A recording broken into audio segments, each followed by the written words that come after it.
Vseslav of Polotsk, Vseslav Bryachislavich, c.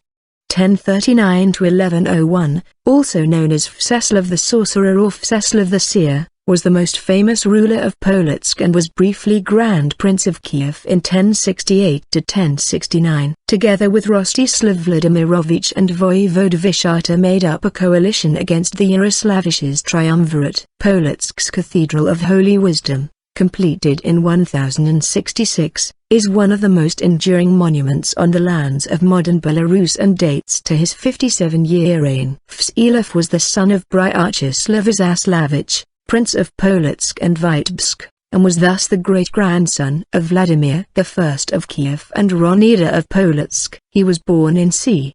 1030–1039 in Polotsk, with Vasilii as his baptismal name, and married around 1060.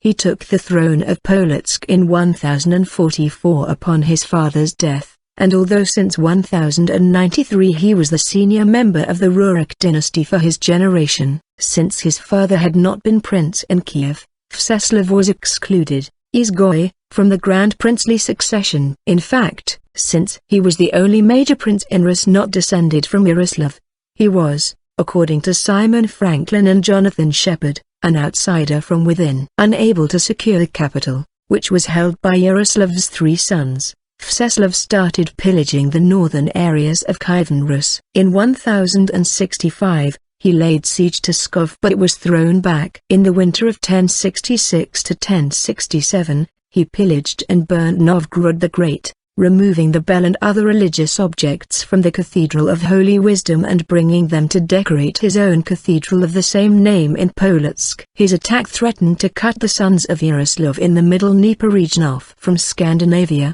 the Baltic region, and the far north, important sources of men, trade, and income, in furs for example, for the Rus princes in the Middle Dnieper.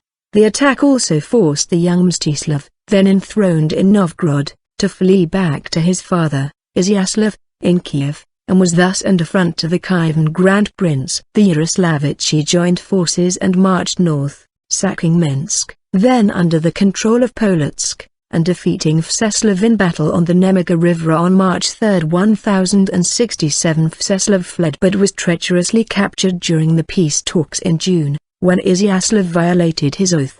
He was then imprisoned in Kiev as Grand Prince of Kiev. During the Kiev uprising of 1068, brought about by defeat at the hands of the Kipchaks on the Alta River and Izyaslav's unwillingness to arm the Vesh so its members could march out and face the nomads a second time, the crowd freed Vseslav from prison, and proclaimed him Grand Prince of Kiev, forcing Izyaslav to flee to Poland. Returning with an army 7 months later, Izyaslav retook his throne, and Vseslav fled back to Polotsk. After several years of complicated struggle with Izyaslav of Kiev, he finally secured Polotsk in 1071. During the last 30 years of his reign, his chief enemies were Vsevolod Yaroslavich and his son Vladimir Monomarch. Vseslav died April 24, 1101, the Wednesday before Good Friday according to the Russian Primary Chronicle.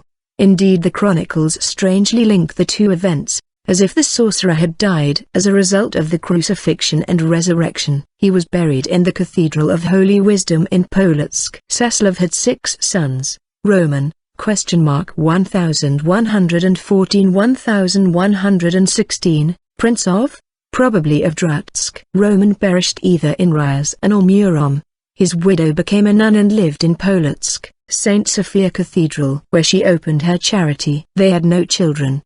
Gleb Vseslavich, Prince of Minsk, Rojvolod Boris, Prince of Dratsk. There are some discussion whether Vseslav had 6 or other 7 sons. Some historians, L.Alexeev and Vasilii Tatishkov, believe that Boris is baptized name of Rojvolod and both of them one and the same person. David, Prince of Polotsk, Sviatoslav, Prince of Vitebsk, Rostislav.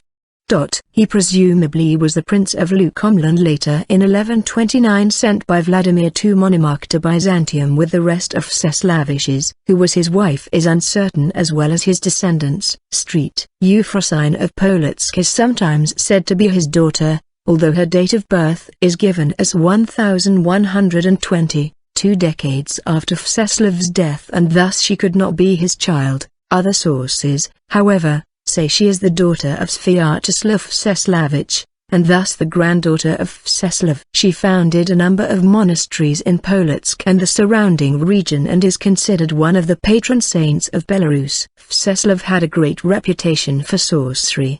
The Russian primary chronicle states that he was conceived by sorcery and was born with a caul, a veil of birth membrane, on his head, and that the sorceress told his mother that this should be bound to his head for the rest of his life as it was a sign of good luck. In modern Belarusian he is known as Vseslav the Sorcerer. In Russian he is Vseslav or Vseslav Vseslav the Sorcerer or Vseslav the Seer. Vseslav and the Tale of Igor's Campaign. Vseslav also appears in the 12th century epic The Tale of Igor's Campaign, where, as in several byliny or folk tales, he is depicted as a werewolf. In the Igor tale, his defeat at the Nemiga River is shown to illustrate that interprincely strife is weakening the Russian land. Vseslav is also said to be able to hear the church bells, stolen from Novgorod, of his cathedral at Polotsk all the way from Kiev. In the 7th age of Troyan, Vseslav cast his lots for the maiden dear to him. He with wiles at the last tore himself free,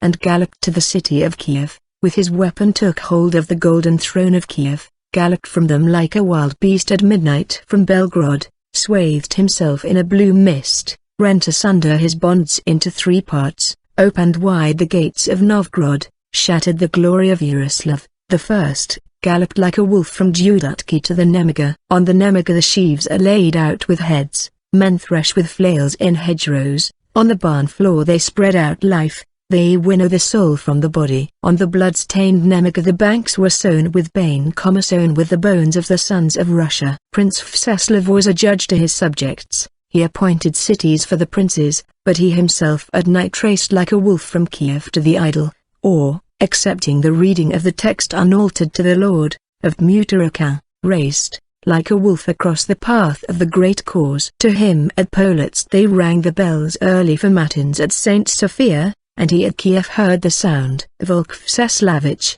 Volgus Vyaroslaviches and Vseslav of Polotsk. Vseslav may also be the basis for the Bogota Volk Vseslavich or Volgus Vyaroslaviche, who is found in a cycle of byliny. Volks were priests of the pre-Christian Slavic religion and were thought to possess magical powers. This fact may be tied to Vseslav's alleged magical as well as his lupine aspects. In the Ruthenian Christianity, Volk is said to have been the son of a serpent and the princess Marfa Vseslavovna, and could transform himself into a wolf and other animals. That, of course, sounds as a fairy tale. However, Christianity as a religion, while still being challenged by people that followed the older traditions, used this misinterpretation to outcast the followers of Slavic paganism. Volks of Novgorod were well known to challenge the well-established Christianity in Kiev in the 11th century, which resulted in Vseslav's victory when Mstislav Izyaslavich fled to Kiev. Not long after that, the same Volks were calling to uprising against Gleb Sviatoslavovich. Volk appears in a number of drawings by the late 19th and early 20th century Russian artist Ivan Bilibin, who was heavily influenced by Russian folklore.